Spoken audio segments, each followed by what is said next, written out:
Pertama kali salam kenal dulu ya saudara. Supaya saudara tidak melihatnya dengan tatapan yang mencurigakan gitu ya. 2012 apa 2013 ya waktu itu trip to hell. Di Dom itu tahun berapa ya. Pokoknya ya itulah saya ke Balikpapan yang pertama dan ini yang kedua. Duh lama banget ya saudara ya. Perlu waktu kira-kira 12 sampai 13 tahun baru kembali lagi ke sini saudara. Semoga ke depan gak perlu nunggu segitu lama ya saudara. Saya pernah ke Balikpapan, saya pernah ke sini saudara. Ya kira-kira tahun 2012 atau 2013 waktu itu ada trip to hell ya Pastor Philip Mantova melayani di salah satu tempat di sini. Saudara sedikit aja perkenalan. Saudara, saya dan istri datang hari ini, saudara kami melayani, kami beribadah, kami berjemaat di GMS Jakarta Barat. Sudah bertahun-tahun yang lalu, saudara. Lalu mulai kira-kira 2018, gembala kami, Pastor Fuji, untuk mengarahkan kami untuk perintisan, bukan perintisan tapi sudah ada juga, tapi untuk menggembalakan family di daerah Tangerang sampai kira-kira 2018 sampai 2019 ada GMS Tangerang dengan jemaat GMS Tangerang saudara. Lalu sampai 2024 ya 2024 kami diminta kembali lagi ke Jakarta Barat ke Central Park. Lalu kira-kira 2024 bulan Agustus kami diminta untuk menggembalakan di GMS Peluit. Jadi itu sejarah singkat saja saudara supaya saudara mengenal lebih dekat saudara ya siapa pembicaranya pada pagi hari ini. Dan kami memiliki 2 orang anak, dua-duanya wanita, yang satu sudah menikah. Dan juga anak saya yang pertama sudah menikah, sudah punya anak, saudara. Jadi gini-gini saya udah punya cucu, saudara ya. Cucu saya 2, jadi kalau ada yang tanya senang mana punya cucu sama anak, saya jawab dengan keras, cucu. Ya pasti saudara ya, karena yang senang-senang sama kita, yang susah biar orang tuanya yang bayar, saudara ya. Oke saudara, hari ini sepanjang hari ini saya mau sharing mengenai satu tema besar yang namanya living in miracle. Hidup di dalam mujizat. Bukankah kehidupan kita juga mujizat saudara? Kita lahir aja suatu mujizat, kita ada di dalam dunia suatu mujizat. Kita jangan alergi namanya miracle. Dalam kehidupan kita sudah penuh dengan miracle. Dalam hidup kita sudah penuh dengan mujizat saudara. Dari awal kelahiran kita sampai akhir nanti waktu kita dipanggil Tuhan. Itu semuanya penuh dengan mujizat. Jadi saya pikir kita anak-anak Tuhan jangan sampai kehilangan mujizat demi mujizat dalam hidup kita. Karena mujizat aja sudah menjadi bagian dalam kehidupan kita. Saudara, dalam ibadah yang pagi hari ini, ibadah yang pertama saya memberi judul kesulitan menjadi mujizat. Melihat satu kesulitan, jangan buru-buru kita marah, jangan buru-buru kita kesal, jangan buru-buru kita menjauh daripada, jangan buru-buru kita depresi, jangan buru-buru karena di dalam kesulitan mengandung miracle. Di dalam kesulitan mengandung mujizat. Di dalam kesulitan yang kita hadapi mengandung ada kesaksian buat hidup saudara dan buat hidup orang lain. Di hidup kedua, ibadah kedua saudara ya. Nanti kita akan bicara mengenai setiap mujizat memiliki tujuan. Tidak berdiri sendiri, mujizat memiliki arti, makna. Di ibadah ketiga, jalan menuju mujizat itu seperti apa, bagaimana setiap kita bisa mengalami mujizat, tapi ada jalannya. Ibadah keempat, tambahkan saldo-saldo mujizat kita. Kadang-kadang kita melihat orang ini kok begitu hebat ya, begitu mudah ya, kok sebentar dalam kehidupannya dibukakan opportunity ini, kesempatan ini, kok kehidupannya sepertinya mudah sekali, kenapa kehidupan saya sepertinya tertutup? Jangan-jangan saudara kita nggak pernah namanya memberikan, menabung tanda kutip saldo mujizat kita saudara. Makanya kita nggak bingung dalam kehidupan kita seperti suatu ATM, kita mana ini dana kita, karena kita juga sendiri nggak pernah masukin saudara dalam kehidupan ini. Kita harus memberikan sesuatu, mengkontribusikan sesuatu kalau kita ingin melihat hari-hari kita baik. Di ibadah terakhir nanti saya mau sampaikan mengenai mujizat dalam perkataan. Hati-hati dengan kata-kata. Kita punya kata-kata powerful. nanti di ibadah terakhir saya mau sampaikan mengenai hati-hati dengan kata-kata kita. Baik buruk hidup kita tergantung dari apa yang keluar dari kata-kata kita. Walaupun saudara tidak ikut nanti ibadah kelima, tapi sedikit aja saya sampaikan bahwa kata-kata sangat powerful. Kalau saudara ingin melihat hari-hari kita lebih baik ke depan, mulailah ganti kata-kata kita. Coba saja saudara, mulai dari hari ini saudara ganti kata-kata yang biasa ngeluh menjadi pujian. Biasanya marah menjadi memberikan kata-kata yang baik. Itu saja sudah mengubah hati kita. Mari kita mulai saudara di ibadah pertama ini, kesulitan menjadi mujizat. Saya akan mulai dengan satu kata-kata ini. Kata-kata yang saya suka sekali, saudara, satu quote yang bagus sekali. If you lose something, but don't lose the meaning. Kalau kita kehilangan sesuatu, jangan sampai kita kehilangan maknanya dari kita kehilangan sesuatu itu. Kalau kita pernah kehilangan kesempatan, kita jangan sampai kehilangan maknanya, artinya kenapa saya kehilangan kesempatan. Kalau kita pernah kehilangan kehidupan yang begitu buruk pada masa lalu, kita jangan sampai kehilangan maknanya kenapa saya hidup buruk di masa lalu. Ada satu kata-kata yang mengatakan bahwa pengalaman adalah guru yang baik. Saya kurang setuju.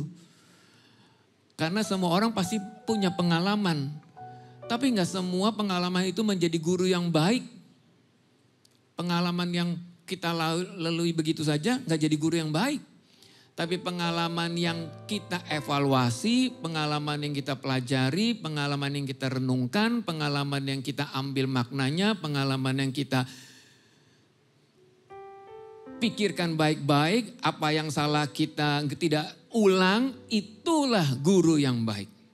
Tapi kalau pengalaman saja, bukan guru yang baik.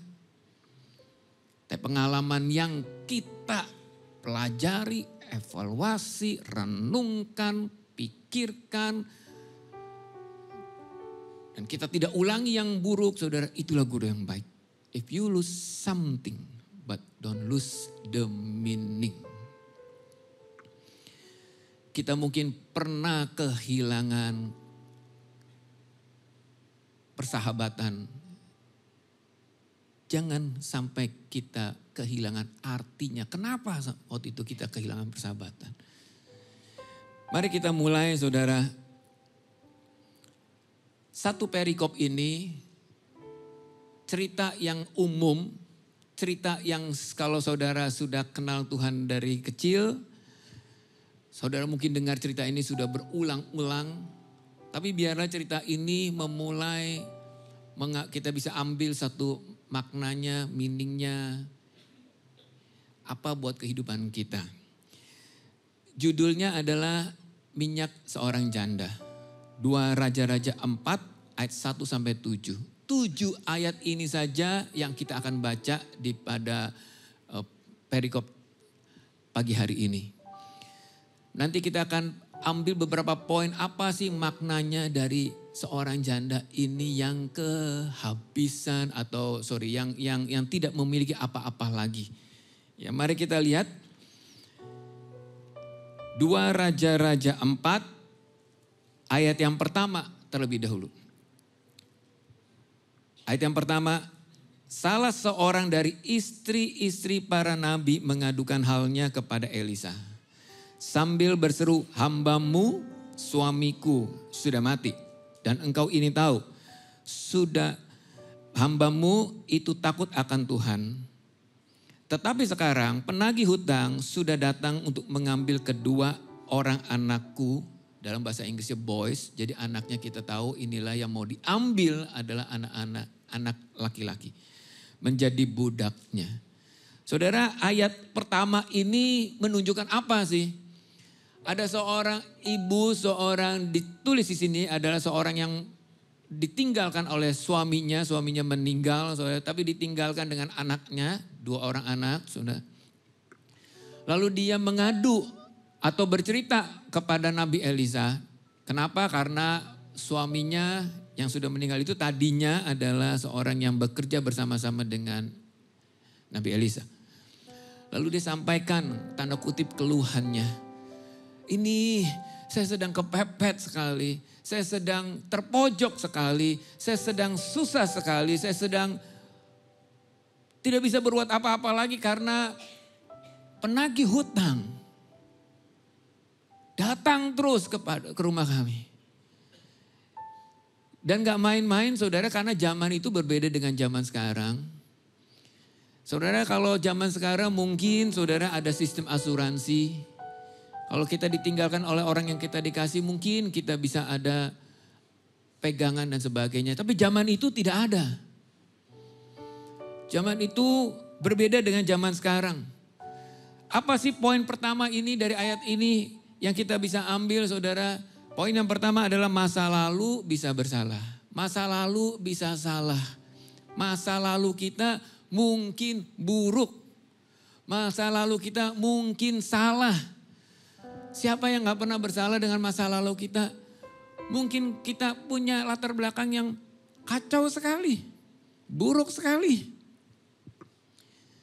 Siapapun kita nggak tahu ceritanya ini seperti apa, tidak diceritakan kenapa sampai suaminya waktu itu berani berhutang sampai seperti begitu rupa, sampai anaknya dijaminkan pada saat itu tidak punya, berbeda dengan zaman sekarang. Kalau sekarang aset yang dijaminkan, kalau pada saat itu anak yang dijaminkan.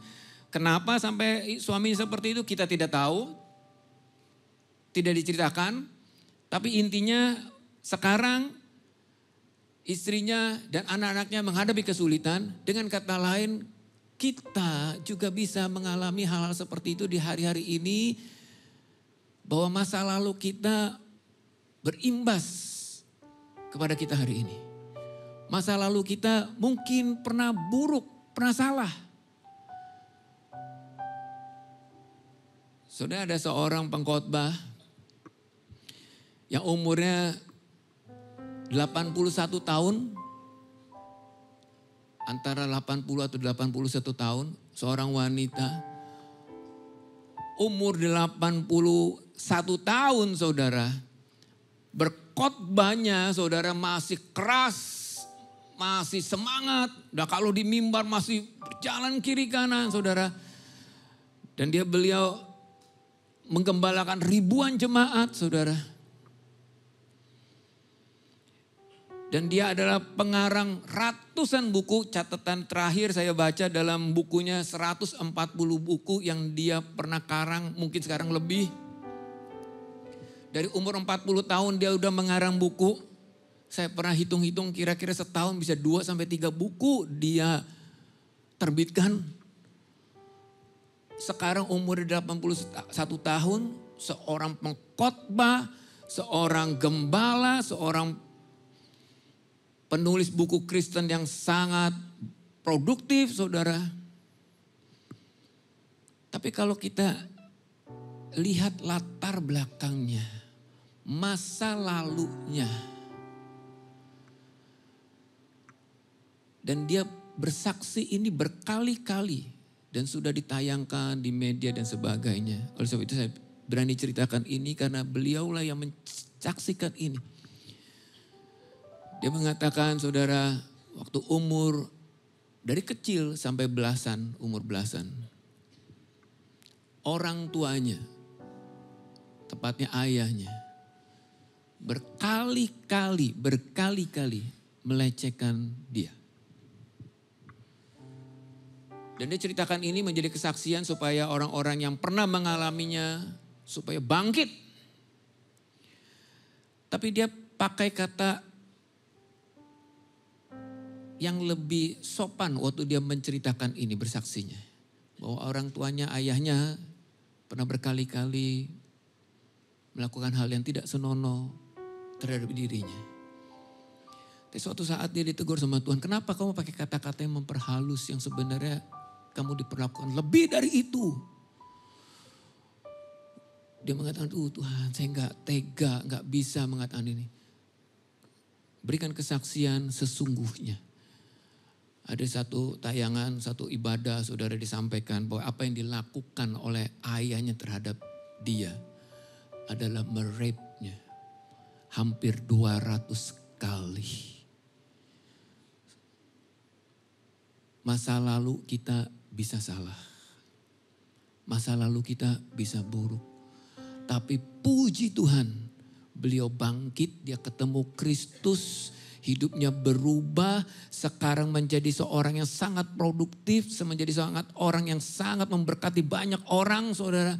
Seorang gembala, seorang penulis buku, seorang grandmother, saudara, seorang yang menjadi memberkati banyak orang, saudara, sehingga orang-orang yang mengalami mirip seperti dia bisa bangkit kembali. Saudara, masa lalu kita bisa buruk, bisa salah, tapi jangan stop. Karena kalau kita melihat mujizat, ada potensi, kalau kita melihat kesulitan, ada potensi mujizat di semua kesulitan yang kita hadapin. Semua yang namanya keburukan yang kita hadapi, ada potensi miracle yang Tuhan sediakan buat hidup kita. Dan siapa nama orang ini? Beliau namanya Joyce Meyer. Saudara, hidup kita mungkin pernah salah, tapi jangan stop. Masa lalu kita mungkin buruk, jangan stop. Masa lalu kita mungkin salah langkah, salah ambil keputusan, salah bertindak, salah hidup mungkin. Jangan stop. Sepanjang kita masih ada di sini, sepanjang kita masih diberikan nafas sama Tuhan, sepanjang kita masih bangun pagi, sepanjang kita masih bisa menapan kaki kita di lantai, Tuhan belum selesai dengan saudara dan saya. Tuhan belum selesai karyanya buat hidup saudara dan saya. Masa lalu kita mungkin bisa salah, masa lalu kita mungkin buruk. Sama seperti seorang janda ini, mungkin ada sesuatu hal yang diambil pada saat yang lalu, sesuatu keputusan yang salah oleh seorang suaminya. Tapi dia nggak selesai di situ. Ayat yang kedua, jawab Elisa kepadanya, apakah yang dapat ku perbuat bagimu? Beritahukanlah kepadaku apa-apa yang kau punya di rumah. Perhatikan kata-kata beritahukanlah kepadaku apa-apa yang kau punya di rumah. Berkatalah perempuan itu, hambamu ini tidak punya sesuatu apapun di rumah kecuali sebuah buli-buli berisi minyak. Apa yang kita dapat dari ayat yang kedua? Poin kedua adalah selalu mulai dari yang kita punya. Kalau saudara ingin melihat sesuatu perubahan dalam hidup kita, kalau ingin melihat terobosan, kalau melihat perubahan dalam hidup kita, mulai dari yang kita punya, mulai dari yang ada. Saudara nggak usah pikir kita mencari yang nggak ada.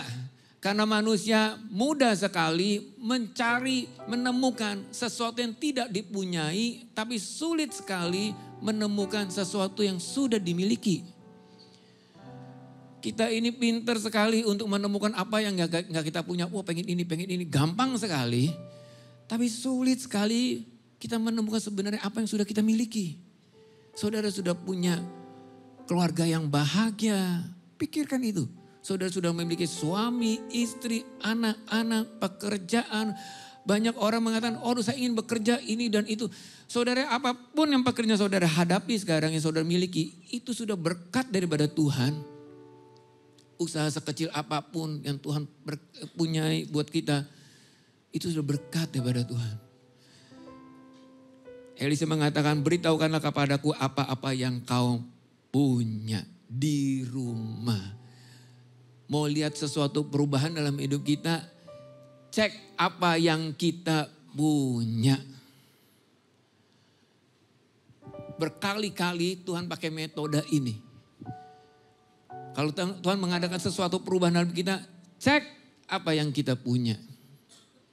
Habis Tuhan, saya udah habis, saya udah bangkrut. Cek apa yang kau punya.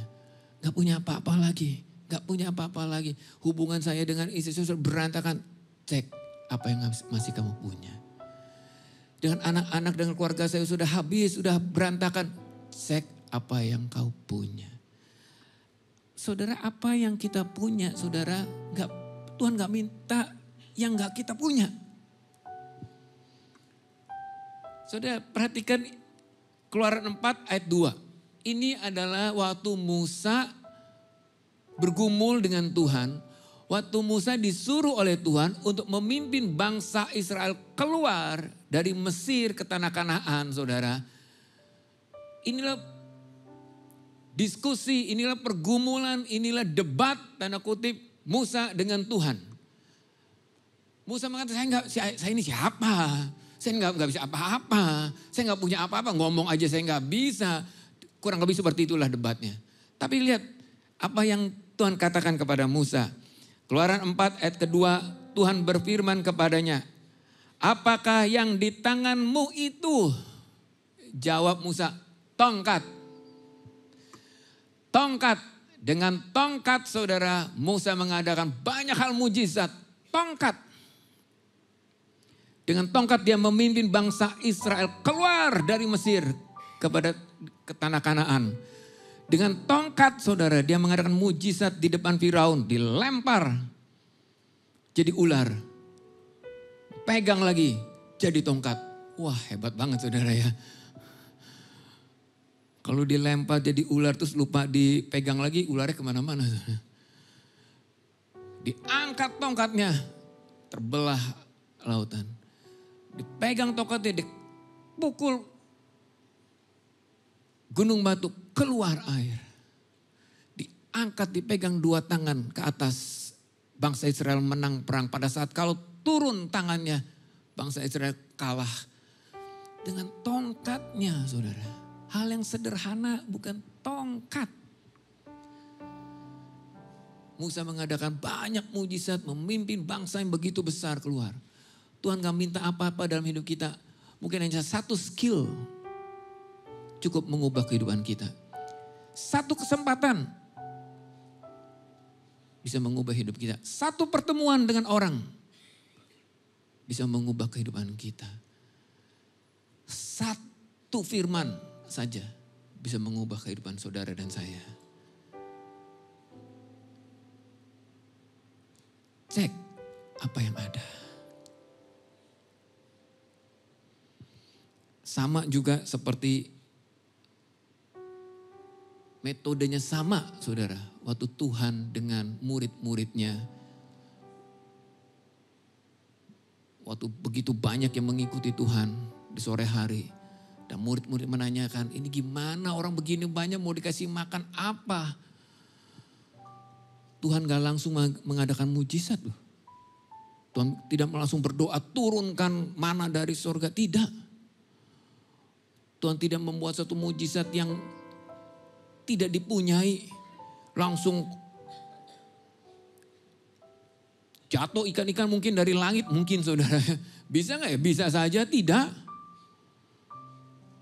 Tidak seperti itu. Tapi lihat apa yang Tuhan katakan kepada murid-muridnya sebelum mengadakan mujizat. Markus 6 ayat 38. Tetapi Yesus berkata kepada mereka, berapa banyak roti yang ada padamu? Sama bukan metodenya? Nabi Elisa mengatakan, apa yang kamu punya? Tuhan mengatakan kepada Musa, apa yang ada di tanganmu? Tongkat. Tuhan mengatakan kepada murid-muridnya, berapa banyak roti yang ada padamu? Tuhan sebelum mengadakan perubahan dalam hidup kita, gak langsung dikasih jawaban, gak langsung diberikan mujizat, tapi selalu bertanya, apa yang masih ada padamu? Saya gak punya apa-apa. Kamu masih hidup bukan? Kita masih komplit bukan? Kalau kita datang dengan tubuh yang masih komplit semua, bukankah itu sesuatu jauh lebih daripada apa yang kita punya, saudara? Sampai katakan begini, Markus 6 ayat 38. Berapa banyak roti yang ada padamu? Tuhan katakan lagi, cobalah periksa. Kita kadang-kadang gak mau periksakan. Enggak lah, udahlah Tuhan. Periksa. Artinya sudah supaya kita bisa melihat dulu apa yang sebenarnya Kita punya lebih banyak di dalam hidup ini, saudara. Saudara, kalau saya lihat ya banyak ada motivator ya, yang tangannya nggak ada, kakinya nggak ada, saudara. Tapi kalau dia bicara begitu keras, begitu semangat, saya bilang ini orang hebat sekali ya. Padahal nggak punya tangan, nggak punya kaki. Tapi mukanya begitu ceria, begitu semangatnya. Dia menjiwai sekali apa yang dia masih punya, dia bisa berikan. Ada seorang yang namanya Tony Melendez. Waktu dia dikandung ibunya, saudara, ibunya tidak begitu paham mengenai obat-obatan. Sehingga mempengaruhi janinnya. Dan waktu dia lahir, saudara, dia tidak memiliki kedua belah tangan. Dia hanya punya kaki. Tapi orang tuanya hebat sekali, saudara. Mengajarkan tetap kepada anaknya untuk tetap bisa mandiri. Dan dia anak Tuhan. Dan terus diajarkan bahwa dia ada ciptaan yang baik, ciptaan yang sempurna di hadapan Tuhan. Gak punya tangan lu, saudara. Tapi dia menjiwai sekali bahwa apa yang masih dia punya, dia bisa berikan. Cek dulu, periksa dulu, kata Tuhan. Jangan mengatakan kita, aduh Tuhan udahlah, Tuhan memang gak sayang. Periksa dulu. Kadang-kadang kita malas dan kita kadang-kadang mempunyai mental yang gak mau repot, saudara. Dan Tony Melendez ini diajarkan oleh orang tuanya bermain gitar. Saudara, siapa yang bisa main gitar di sini, saudara? Kita main gitar pakai tangan aja susah loh, saudara. Belajarnya aja, aduh, saudara. Ini bermain gitar pakai kaki. Saudara mau tahu susahnya? Nanti kalau pulang ke rumah, kalau saudara punya gitar, coba main gitar pakai kaki, saudara. Itu bunyinya bret. Enggak bunyi apa-apa. Tapi dia diajarkan supaya bisa belajar, bisa bermain gitar. Dengan kaki. Itu pegang senarnya. Bukan megang, nginjek senarnya gimana, saudara? Metik senarnya bagaimana? Nanti saudara pulang, saudara lihat saja bagaimana dia bermain sangat luar biasa. Indahnya, suaranya, dan bermainnya. Apa yang masih kita punya? Dari situ Tuhan ingin mengadakan perubahan. Saudara, perusahaan-perusahaan besar yang ada sampai hari ini, yang mungkin sebagian kita gunakan produknya sampai hari ini, dan setiap hari mungkin kita pakai. Saudara, perusahaan-perusahaan ini, nanti saudara lihat bagaimana mereka memulainya. Boleh tampilkan gambar-gambarnya? Gambar, ya ada 5, ya ini. Ini gambar garasi-garasi, saudara. Ya, kalau saudara lihat ini garasi-garasi biasa saja. Tapi dari garasi-garasi inilah lahir perusahaan-perusahaan yang sangat besar sekarang. Dari gudang yang reot itu lahirlah perusahaan Disney. Kalau saudara ke Jepang, ke Hong Kong, saudara bisa lihat theme park mereka begitu besarnya. Di mana mulainya perusahaannya? Itu, saudara. Ini saudara ada tulisannya itu ya. Kalau saudara sekarang mau cari apa-apa begitu mudahnya. Sekarang perusahaan itu ada di mana-mana. Hampir kita semua pakai produk ini. Di mana mulai perusahaannya? Gudang. Garasi. Yang ini dulu, yang ini saudara, kalau saudara, saya tidak promo produknya saudara ya, tapi supaya menjadi gambaran saja saudara. Bahwa mereka perusahaan-perusahaan yang sekarang multinasional, besar sekali. Dimulai dari yang kecil-kecil seperti ini. ya ini Microsoft. Kalau nggak salah ini salah satu Amazon dan Apple. Saudara. Saudara, perusahaan-perusahaan yang besar dimulai dari yang sederhana, dari yang kecil. Dan begitulah pula saudara, kalau kita ingin mengadakan satu perubahan-perubahan, saudara kita nggak usah mikir, wah nanti saya bangun seperti itu. Boleh kita punya dream, tapi mulailah dari apa yang kita punya. Cek dulu kata Tuhan, periksa dulu. Tuhan mengatakan kepada Musa, apa yang ada di tanganmu? Bukan yang ada, nggak ada di tangan. Apa yang ada di tangan? Apa yang ada? Yang masih ada. Tongkat. Cukup dengan tongkat. Dengan tongkat sudah membawa bangsa Israel keluar ke Mesir. Kita lanjut ayat ketiga. Lalu berkatalah Elisa, pergilah, mintalah, atau dalam bahasa Inggris pinjam, bukan minta, pinjam. Bejana-bejana dari luar, daripada segala tetanggamu, bejana-bejana kosong tetapi jangan terlalu sedikit. Apa yang kita bisa dapat? Coba boleh kasih lihat dulu gambarnya apa itu bejana, saudara, supaya dapat gambaran ya. Bejana-bejana atau buli-buli pada zaman itu seperti ini, saudara ya, ya seperti ini. Jadi Elisa mengatakan pinjam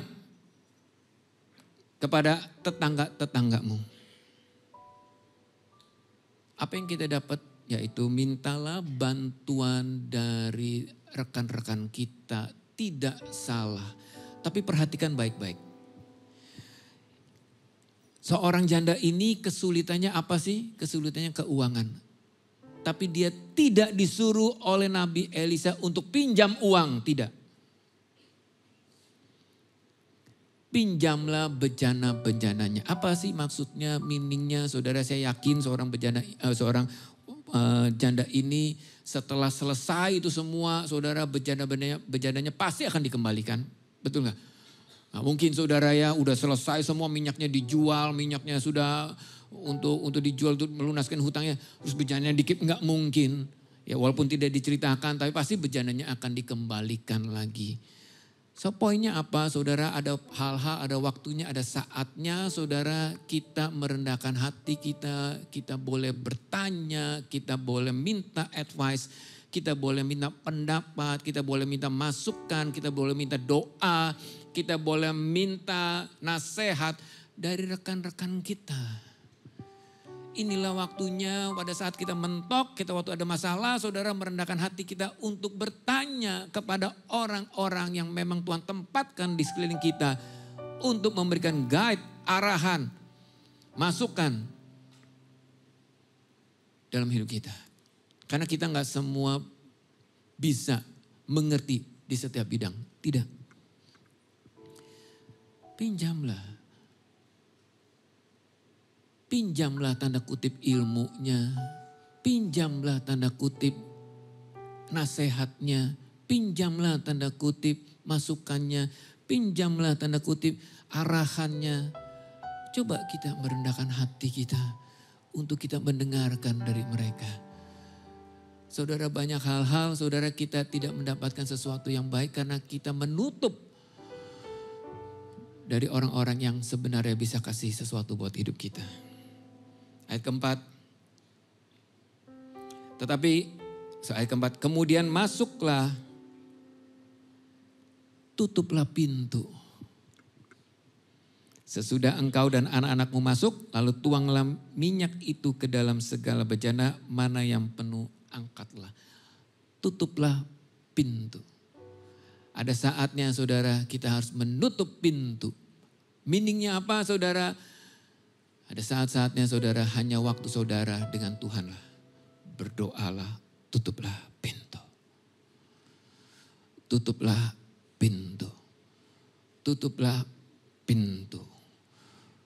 Tutuplah pintu. Ada waktunya saudara harus memiliki hanya waktu yang sendirian dengan Tuhan.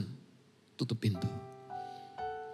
Kenapa perlu tutup pintu? Kenapa Nabi Elisa suruh tutup pintu, saudara? Pada saat tutup pintu, dituang, gak habis-habis minyaknya.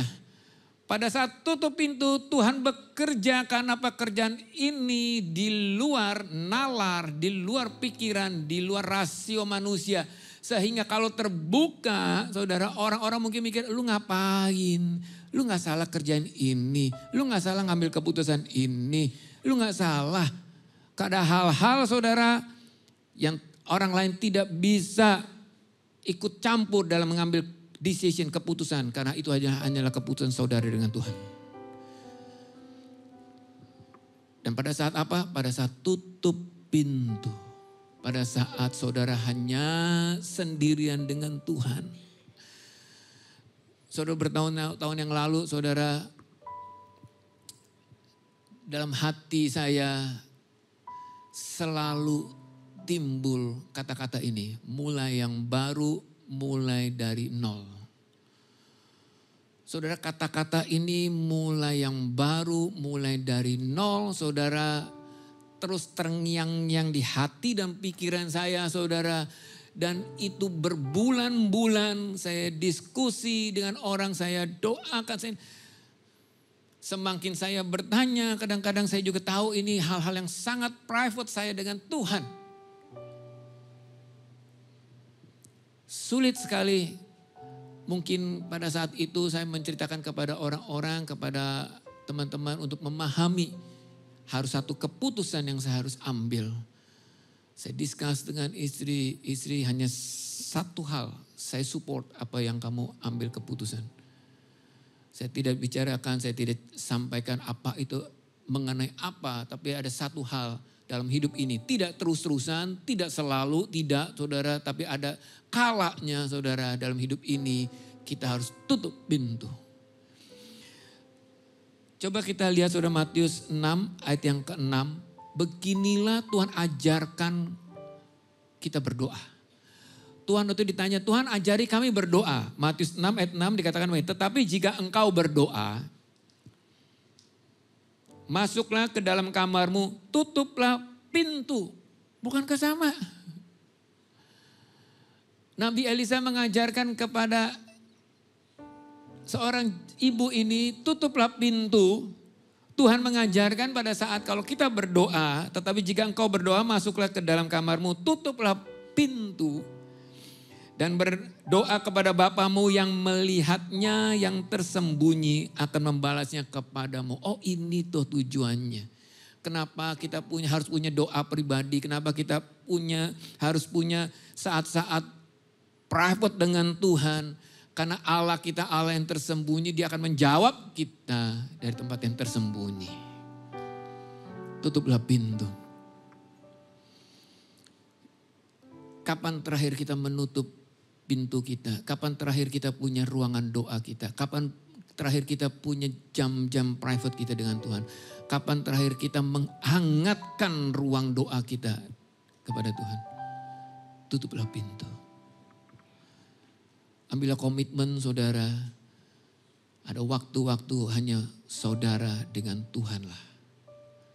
Tidak ada yang lain. Ayat kelima, 6 dan 7.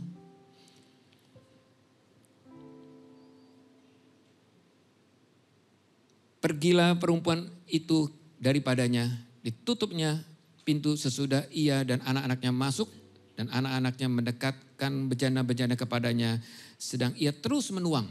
Ayat ke-6, ketika bejana-bejana itu sudah penuh, berkatalah perempuan itu kepada anaknya, dekatkanlah kepadaku sebuah bejana lagi. Tetapi jawabnya kepada ibunya, tidak ada lagi bejana.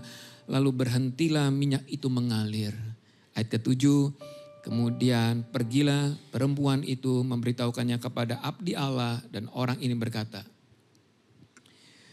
pergilah, jualah minyak itu, bayarlah hutangmu, dan hiduplah dari lebihnya, engkau serta anak-anakmu. Setiap mujizat yang terjadi dalam hidup saudara dan saya, tidak kembali pas-pasan. Kalau kita lagi berdoa minta kesembuhan, bukan hanya kesembuhan yang Tuhan berikan, Kalau kita sedang berdoa kepada Tuhan, sedang minta terobosan dalam pekerjaan kita, bukan hanya sekedar Tuhan memberikan pekerjaan. Kalau kita sedang berdoa kepada Tuhan, Tuhan supaya ada usaha, sesuatu yang dibangkitkan, bukan hanya itu yang Tuhan kerjakan. Kalau kita sedang berdoa sama Tuhan, biarlah kehidupan keluarga kau dikembalikan, bukan cuma dikembalikan, bukan itu saja tujuannya. Tapi lebih daripada itu, kalau setiap mujizat yang terjadi dalam hidup kita, dia tidak kembali hanya menyelamatkan, memberikan mujizat itu saja. Tapi lebih daripada itu, mujizat tidak pernah pas-pasan diberikan kepada kita. Tapi lebih daripada itu, Petrus waktu semalaman dia menangkap ikan, Tuhan suruh jalakan di sebelah kanan. Waktu dia jalakan sampai hampir gak bisa dia menariknya. Bukan cuma soal Tuhan memberikan ikan yang berkelimpahan, bukan itu tujuannya, bukan hanya itu. Tapi tujuannya adalah supaya Petrus menjadi penjala manusia. Setiap mujizat yang ada, saudara, gak akan cuma sampai di situ aja. Tapi memiliki dampak yang lebih daripada itu. Saudara bersyukurlah, puji Tuhanlah kalau saudara sekarang sudah mengalaminya dan saudara mengalami terobosan, saudara sudah kembali kepada kehidupan saudara yang mungkin pernah terpuruk, kembali kepada kehidupan yang jauh lebih baik. Tapi gak sampai di situ, ada tujuan yang lebih daripada itu. Karena setiap miracle, setiap mujizat gak kembali cuma hanya itu. Pasti ada maksud dan impact, dampak yang lebih daripada itu. Kalau sekedar cuma menyelesaikan hutangnya orang janda itu, diberikannya selesai. Tapi tidak loh, dikatakan sampai lebih. Lebih supaya bisa hidup dari lebihnya katanya. Bukan sekedar untuk melunaskannya, bukan yang diminta untuk melunaskan hutangnya, tapi supaya dia bisa hidup lebih daripada itu. Setiap permasalahan yang ada adalah potensi kita melihat suatu mujizat. Tapi lihatlah mujizat yang akan datang, saudara. Dia tidak akan pas-pasan memenuhi kebutuhan saudara. Pasti lebih daripada itu. Ketika 5.000 orang dikasih makan, bukan cuma 5.000 orang, lebih daripada itu. Ketika 4.000 orang dikasih makan, lebih 7 bakul, semuanya ada lebihnya. Saudara. Ketika saudara hidup kita dipulihkan daripada Tuhan, lebih bukan sekedar memulihkan kehidupan saudara dan saya. Tapi biarlah kita memiliki dampak untuk kita bisa memberikan kepada yang lain, saudara. Oleh sebab itu saudara, pagi hari ini, kalau saudara melihat satu kesulitan, satu masalah, bahkan juga satu penyakit. Saudara jangan cepat-cepat untuk keluar kata-kata yang negatif. Untuk cepat-cepat mengutuki, untuk cepat-cepat mengatakan aduh saya kok begini. Lihatlah setiap masalah saudara. Kesulitan akan menjadi suatu miracle. Masa lalu kita bisa bersalah. Masa lalu kita pernah salah. Masa lalu kita bisa buruk. Masa lalu kita pernah mungkin kita tidak ingin melihatnya lagi. Tapi sama seperti kayak pertandingan bola saudara. Kalau ada 2 babak, saya selalu sampaikan ini sebagai ilustrasi. Kalau kita di pertandingan bola saudara, kalau 2 babak. Babak pertama mungkin kita kalah 1-0. Tapi game kita belum selesai. Belum selesai. Pertandingan belum selesai. Kalau kita sekarang masih ada di babak kedua. Kalau kita bisa kejar itu saudara. Pertandingan hidup kita masih menang. Di babak kedua menentukan kemenangan kehidupan kita. Kesulitan menjadi mujizat saudara selalu mulai dari yang ada. Cek apa yang masih ada. Saudara belum habis, kita belum habis. Buktinya kita masih hidup semua. Buktinya kita masih bisa bernapas. Saudara penting gak satu bernapas? Aduh saudara, mungkin kita tidak menganggap ini sesuatu hal yang luar biasa, bukan sesuatu yang miracle kalau kita bisa menghirup napas. Tapi sampai suatu saat saudara, saya menemani mama saya di rumah sakit saudara. Kami harus sampai mencari oksigen, barulah kita menyadari begitu berharganya setiap saudara. Tarikan napas, suatu miracle. Dan kalau kita masih punya itu saudara, kita belum selesai. Hidup kita belum habis.